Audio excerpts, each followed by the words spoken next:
our topic is CTV the savior of legacy media companies, and what does that mean? So I hope we have a really interesting conversation.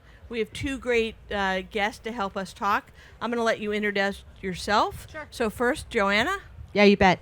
Okay, I'm on. Good. I'm Joanna O'Connell. I'm a VP and Principal Analyst at Forrester Research. Been in the digital advertising world for 20 plus years at this point. Think a lot about the advertising industry broadly. Think a lot about the future of advertising. A lot about the consumer experience in advertising. That's me. That's me. And I'm Stephen Byrne. I'm the Exec Director of New Partnerships at SmartClip. I'm based in Stockholm, but you can probably hear from my accent that I'm from the UK. So maybe I can provide a bit of European flavor for this panel discussion. We can talk about the media owner landscape over on this side of the pond. But yeah, my role involves working with media owners, content creators, broadcasters, publishers. So I meet with them on a weekly basis and a daily basis and talk about their goals when it comes to CTV and video advertising. So be interested to see where the discussion takes us. Well, good. So as we start to think about the evolution of the marketplace, and CTV being kind of the biggest evolution piece that's going on right now, what that's taking over is from the linear TV side of the business. And the linear side of the business is declining. It's also getting much older. And so I have a lot of questions about what can CTV do to help save or not save the linear TV, the traditional legacy businesses, and can they convert their revenue from linear TV to CTV? And equally important to that is, can they be good stewards of a new environment and not corrupt that new environment, in my bias, the way they've potentially corrupted the linear TV environment by overloading it with ad loads. Interesting. Okay. That wasn't one question, was it? That was all the questions, right? Go for it. That was all the questions. Well, one of the things that we had sort of talked about when we were prepping for this conversation was why marketers stick with linear TV, and maybe we'll sort of start there, right? There's the obvious stuff, like, of course, sight, sound, motion advertising is incredibly powerful. It's emotive. It creates connection. It changes minds. It moves people. So that goes without saying. I think part of the challenge for brands, in total fairness to them, is that they have very, very complex models that are predicated upon a certain set of inputs and that work a certain way based on a certain kind of data. And the practical reality is they know that by doing X, they're going to sell Y bits of toilet paper off the shelf. Is that true today, when they used to get X times 20 impressions from what they did, and today they're getting X times 5? I think they're trying to, on a certain level, I think they're trying to chase what they know, because what they know gets them the business results that they need as an engine of growth inside of an organization. And there is a huge, huge history that sits underneath that, a lot of learnings, right? So I'm not going to call it entrenchment, although it is. I'm also going to give them some credit, which is to say they're used to their business is working a certain way based on a certain set of inputs. The hard part is that the world is changing really, really, really quickly, right? Consumer behavior, obviously, pandemic was a big accelerator of changing consumer behavior. It's still sight, sound, motion advertising, right? But the CTV landscape is messy. It's messy and fragmented, and there are challenges with measurement. There are challenges with interoperability, all things we can talk about. So clearly brands need to be there. They know they need to be there. And I think we're maybe graduating past I checked the box that said I ran the test, into the no, this is real, I have to do this. But there are very, I think, material challenges that making wholesale switches difficult. I don't know what you see, but yeah, totally. I mean, I think let's just sing the praises of TV for a moment, sure, if we may, because at the end of the day, it's still the best place to achieve cost-effective reach, to get a brand message out there. Even today, even if, to your point, there is an older demographic of people who are watching TV now. Well, but define TV today. Well, I guess I'm using the linear TV definition, the daytime, the TV, the broadcast TV multicast signal, as opposed to the watching the same TV network on the streaming platform. But it's very messy, as you said. I think that's definitely the best place to reach your audience, and I think when it comes to building brands, as opposed to sort of direct response or shifting units, like you said, if you just want to talk about building a brand and telling a story, television is probably still the best place to do that over a period of years and maybe decades, right? But if you zoom in on just the last 3 years, where we talk about the CTV growth, I mean, it's insane. It's gone from I think like 10% of the TV ad spend in the US, and now I read a stat that by 2025, CTV will be half as much as TV ad spend in the US. So it just shows how quickly it's caught up, and it's taken ad dollars and how much it's shifting across. I don't think we'll see that much in Europe to the same extent, but why the difference that it won't grow as quickly in Europe?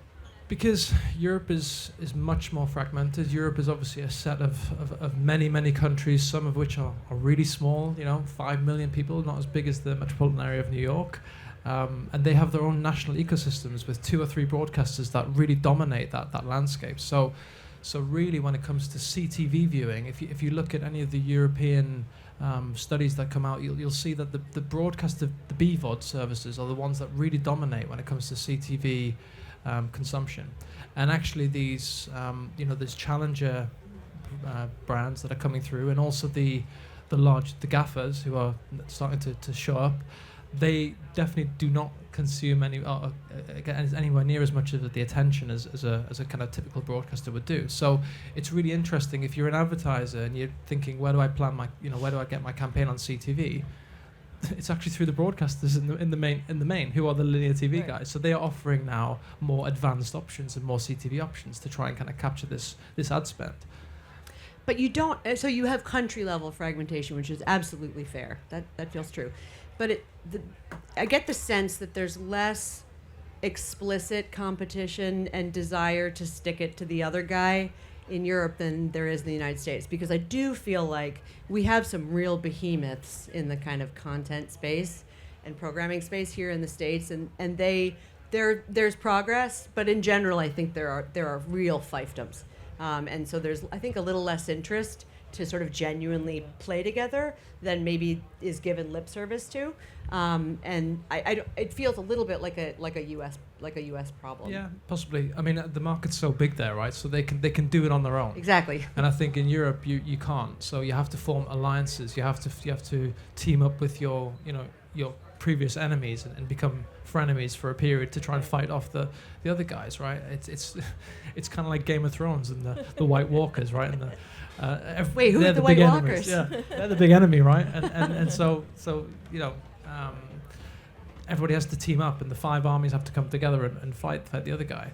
So I think that's how I'd characterize the European market from a CTV perspective. It's everybody's talking about it on the demand side, but it's not really cutting through to the extent that it is in the US market. When you think about some of these big behemoths, right? I'll call out Google and YouTube as being one of the very big behemoths, and I'm interested to hear what you say, because it was just announced, I believe, last week, that YouTube now can't be the sole, Google can't be the sole seller of YouTube in Europe, that they have to diversify. And how is that going to impact what's going on? Okay, but hang on. They are playing a different game. They are. I mean, they are playing a direct response. They're playing a direct response game. I don't care what anyone says. I don't think the people at Google understand brand. I really don't. And I think that they're sort of trying to pay lip service to it, but I don't think that that's where they go to capture dollars. And so, what is the purpose of television advertising is probably part of the conversation that we need to have. I don't think they have to be the enemy so much as how do we figure out a way for them to be less important than they are, even if they're just a part of the mix. Like I don't, you know what I mean? Like I don't think of NBC Universal and Google in the same conversation. Okay, so I do. Okay, let's bring it on. I think that what all of them are competing for is our attention, right? And they're competing for our attention with great content. And to people who watch YouTube on a consistent basis, that's great content to them. Mr. Beast has 100 million followers, and he puts out and drops a new piece of content, and it's all my 12-year-old can talk about. Yeah. Yeah, no, it's a fair point, but I don't know that those companies understand, what a big marketer is really trying to do in the way that some of these other more traditional companies do. So they're incredibly innovative and they're incredibly important in some ways. I'm not arguing that they're not, they absolutely are. But so on a certain level, I suppose you could argue it's the other guy's game to lose. Yeah. You know what I mean? Rather than it is a game that they obviously win. Yeah, but they have so many different angles in the fight for the living room, right? And they've got the hardware approach with the operating systems, and they've got the content approach with YouTube, and it's not bashing Google, right? They're actually having a meeting around the corner here, so we should be a bit careful what we say. For now. But they are, I think it's just they have such an advantage, right? And I think it's incumbent upon the broadcasters and the other media owners to put it to get together and to form alliances and to try and find ways in which they can, as you say, differentiate the market. And I think you're right. TV broadcasters have been selling media and building brands for 30, 40, 50 years. They are experts at it. Yeah. And they should continue to do that, but do it together. Yes, I think that's sort of the point. Like, it's their game to lose rather than it is naturally Google's game to win. And by the way, companies like Google, not companies like Google, they're under a lot of threat and pressure that is almost more existential. So I think it's sort of easy for us to be worried about them, but we also have to appreciate that they are walking an extremely fine line right now, and that's real. And to the point, they decided to open up their inventory to other people in Europe as opposed to pay the fine. There's no way they would have just been like, no problem, that's awesome. No, they were forced into it, and I just think it's an interesting thing to think how that will impact the marketplace going forward. Totally. As we think about the big guys who are getting into CTV, and they're getting into it both from a subscription basis and from a free, an ad-supported basis. Yeah. And I guess I wonder what you think of how those two are going to materialize over time and what the different business models, how they'll progress. I think, if I just start by saying, I think obviously SVOD has been where viewership has been built over the last 5 years, especially accelerated during the pandemic. All of the big budget drama, all of the sport that's moving towards streaming, that is the domain of SVOD. But I think now we're seeing, obviously, it's a totally different macroeconomic situation right now coming, and already here for many people. Cost of living is getting squeezed. Inflation is here. People are not going to be continuing to fork out $15, $20 a month for this subscription, that subscription. So there's going to have to be some kind of consolidation in terms of services used. So I think what we're seeing a little bit now is some of the savvy ones are getting ahead of the game and thinking, okay, how do I turn this into a hybrid experience? And I think that's really where the future is going to be, because I think nobody's going to have 15, 20, 30 apps on their CTV that they're sort of split across all the time, going from advertising on the one hand to subscription on the other. I think it's going to be much more until Google seamless. owns the own OS, right? And they can help, with the algorithm across all the different platforms. Yeah, but Apple are doing the same, and Amazon. So I think it's really I think hybrid is where we're going to see a lot of that convergence happening. Yeah, it was never the case that you were going to have SVOD just continue to multiply and multiply and multiply. You're right. We're in a particular moment in history where the pressures are even more kind of dramatic. But it was never going to be the case that the average. It's sort of very, we have a lot of hubris and myopia. It was easy for us to think, oh well, there'll be 50. What are we going to do? There are going to be 25 of them. No, that's not something that the average consumer would be able to support anyway. So it is an interesting question of how that plays. So the hybrid thing is interesting. I wonder a little bit, are there also going to be some entrants in the market that say, actually, maybe I partner, or maybe I go over here, right? Like that it's just maybe not supportable? Yeah. I don't know the answer yet, but that's just something that I'm thinking about. As the big media companies get into both SVOD and AVOD, and the macroeconomic situation is maybe pushing AVOD quicker because it's a less costly alternative. Do you feel like the big media companies are going to honor the consumer experience? But I think that's where the hybrid model is quite neat, because it's both from a consumer experience perspective. It allows you to not overdose on ads, because you can have a step subscription where you have a $5 or $10 where you get a couple of ads, but you don't get 15 ads which are basically the same ad, which which drives everyone crazy.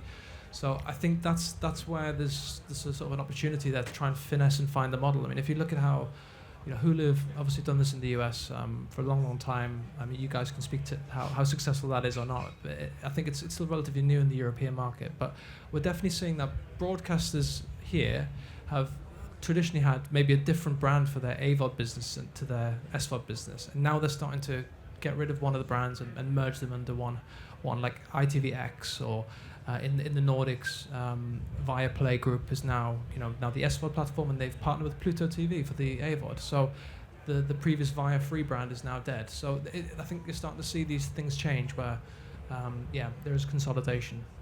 It feels as though for the more traditional media companies, sort of really outside of the box thinking and innovation is sort of an unnatural muscle for them to flex.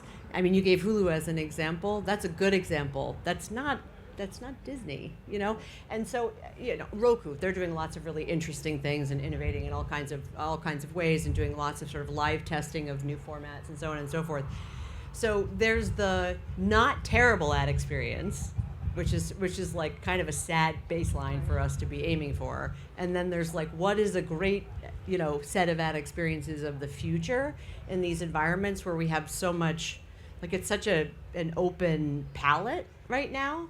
But they're going to throw the money. They're going to go where the money is, right? So if in the short term that means they just shove more ads in, I don't have a ton of faith that they're not going to just do that. Right. To actually answer your question. Yeah, I don't have a ton of faith either, and so I guess I hope that they make enough revenue from the AVOD and the SVOD side that they don't have to make up all of the revenue from, from ad corruption.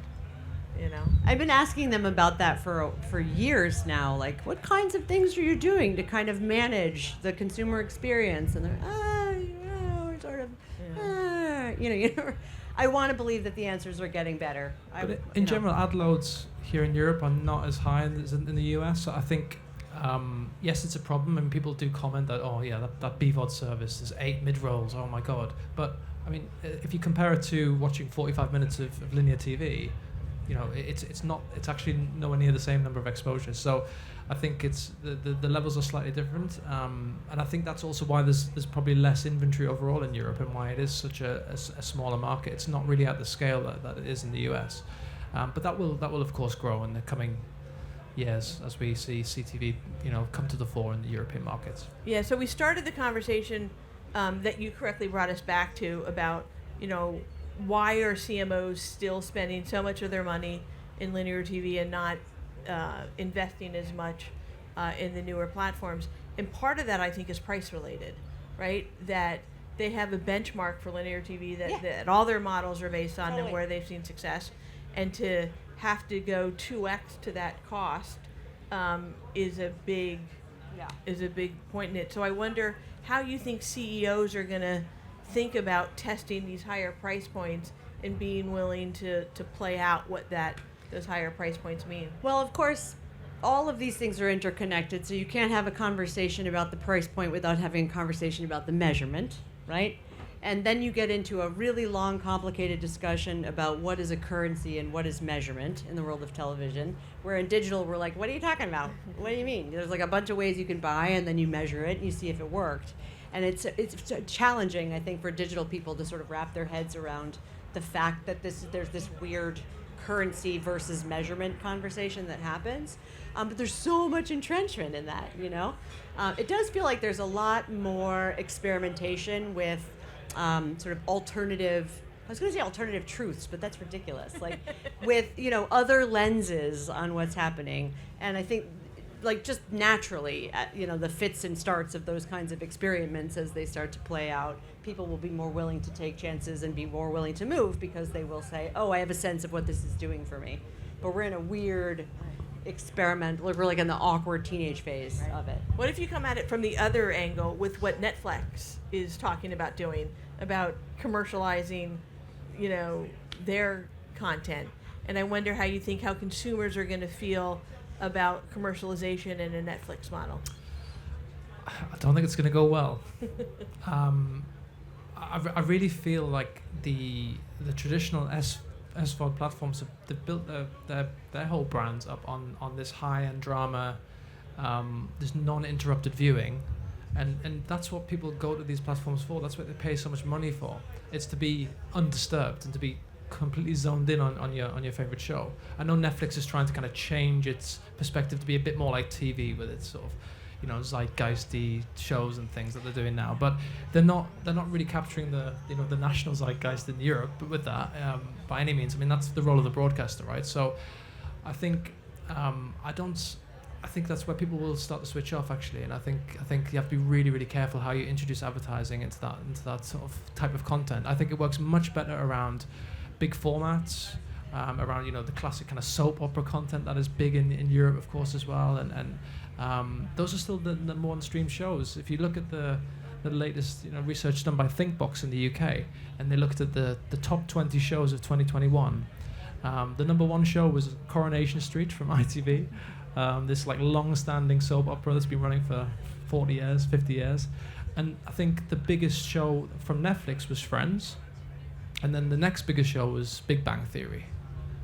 Two shows that were built on broadcast television, ironically, but are now being kind of rewatched and streamed again on that on Netflix won't have much longer, right? Yeah. Because they'll be pulled back to. Well, Right. what I was thinking, does it force Netflix to up its? But first of all, like we all know they had no choice, right? Like that it was not sustainable for them to continue on the path that they were on. So, does it force them to up their game? I mean, it's gonna force them to up their game. It has to, right? If people aren't gonna stick around. Yeah. Because the content is not compelling enough, Yeah. then they need to come up with more compelling content. Yeah.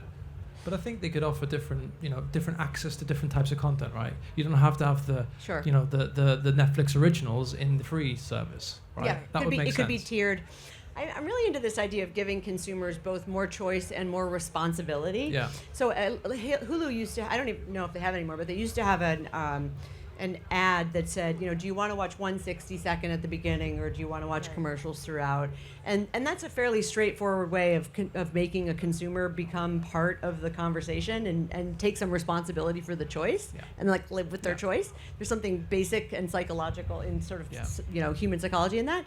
But they also had the do you like this, do you don't like this? And they never paid it off effectively because I think they just didn't have enough good advertising to do it.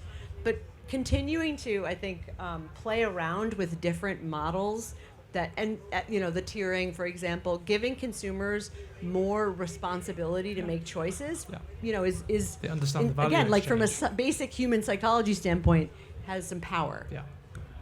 So to that end, because the AVODs and the SVODs have so much rich data about their audience, do you think contextual advertising will play better in there and accelerate quicker in those environments they will than in data-driven linear for the short term? I think, if you've got so much information from a user based on their subscription data, right? I mean, that is a treasure trove of first-party data that you can really use, and advertisers are looking for that. They're looking for an alternative to this third-party cookie that we all know is leaving us any month now. So there is no kind of better proxy than the first-party data that is then existing. The question is, how do you get that data out to the market at scale? And again, I think the way to do that, you have to be able to do it. Either you have the scale in the platform yourself, and you're in a big enough market, like maybe the UK or France or Germany. But when you're in the smaller European markets, I think you need to have partners that help you get that first-party data to the market at scale, because one broadcaster is not going to get you there. One SVOD provider is not going to get you there. And I think but that can be very powerful. In Sweden, we just launched a premium video alliance, which is 3 broadcasters selling together on the platform, and they're going to market with a very simple context and content-based sales model. They haven't even layered in their first-party data yet, but that's the next step. But as soon as they do that, then we can target, all male, all female, or all age groups, and make it much more like TV. But the market is happy enough with just having this through one deal idea and a programmatic video buy. So I think we're quite far behind in many respects in terms of how we see CTV evolving, and I think it'll be interesting to see how it looks in 22. It also gives you an opportunity to learn from the mistakes of the United States, and there are plenty. Too many to mention. But if you think about it, I think one of the mistakes is that we, in digital, way overcorrected for audience, way overcorrected, became obsessed with the notion of audience, and forgot about the fact that there's an enormous amount of value in the relevance that comes from context, of course, but also the value of the halo effect of the content itself, right, on the brand, on adjacency. And TV people know that. TV knows that. TV understands that. So in some ways, I worry that TV is making the same mistake as digital and is going to overcorrect for audience. That makes me nervous that it's going to become, it's all about outcomes, it's all about precision targeting, it's all about audience. And by the way, that's something I've lived for 20 years, so I know that sounds a little bit ironic coming from me, but I also see all the mistakes that we made. Okay, so I'm going to end with one final question, and this kind of plays at the heart, I think, of what consumers want to watch and what they want to spend their time on. And so my question is, because I'm doing some personal research on this, what is premium content, a definition of premium content to you? I think there's 3 components that I can think of. So there's the quality of the talent on the acting, the person on the screen. Then there's the production values, and then there's the distribution. And I think if you've got all of those 3, and if you're looking at the latest Netflix House of Cards example from back in the day with Kevin Spacey, maybe not a good example now, and so the star quality of Kevin Spacey with excellent production values, best in the business, frankly, high budget, and the distribution of Netflix at the time, that was a hit. When it comes to premium TV, you would never get anything like that on YouTube or anything near that, right? But you could say, from a YouTube example, there is extremely experienced content creators who grew up on YouTube, who are the big stars on YouTube, PewDiePie and back in the day, or your example before. I mean, that is the top talent for YouTube, right? So the same applies there. They have good content and they have a platform for distribution. I would argue that they are just not at the same level as a Netflix. Premium is in the eye of the beholder. For real. If it's premium to your 12-year-old and therefore the brand advertising next to it is more meaningful and resonant with your 12-year-old, then one could argue that that's premium, especially if that brand's willing to pay more, because someday that 12-year-old's going to be able to buy that product. That's a weird example, but you know what I'm saying. So that's the problem. You gave a very good answer, and it's true, and I feel like I want that to be actually true, because I believe I believe truly in my heart in kind of high quality content creation. But I also have to kind of be like, I'm 46, and I don't really understand the world of 12-year-olds and how they think about the world of content and what is meaningful to them and high value to them. That's where I feel a little bit like I can't speak to that. It feels like it's in the eye of the person consuming it on a certain level. Yeah, I think if we're talking about advertising context, though, your 12-year-old is not the niche target that necessarily a brand wants to reach. So I think that's why it's a weird example. Yeah. But take the average 27-year-old who is obsessed with a particular influencer on YouTube, and is the brand adjacency for that 27-year-old more resonant than the brand adjacency on Friends? I don't know. Yeah. That's the hard part. Exactly. But I think at that point they have their own little ecosystem, their own little worlds, right? So within YouTube there is a hierarchy of talent and quality, and within Netflix there's another, within broadcast TV there's another, and it's interesting to see how those will start to kind of cross-pollinate as they mature. Well, I think what we've realized is it's complicated. It's very, very What else is complicated. new? And so I thank you for your time. Thank you very much. Thank you. It was